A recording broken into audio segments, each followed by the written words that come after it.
রঘুনাথগঞ্জ 1 নম্বর ব্লকের অধীনে কানুপুর ভোলার মোড়ে এক ভয়াবহ বুলেরো গাড়ির সঙ্গে মোটরসাইকেলের অ্যাক্সিডেন্ট।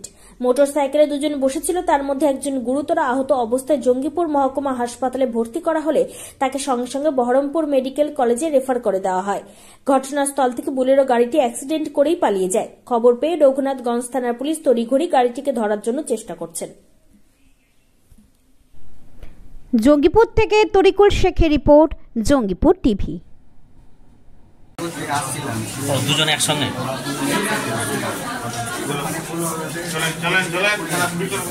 বোলেরোর সঙ্গে লেগে।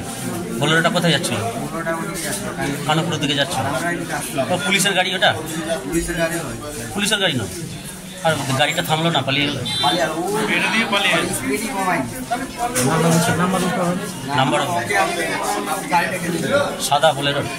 কোথায় করা হয়েছে? আচ্ছা আচ্ছা, তোমরা গিয়েছিলে কোথায়? দিদির বাড়ি। কি করতে এসেছিল?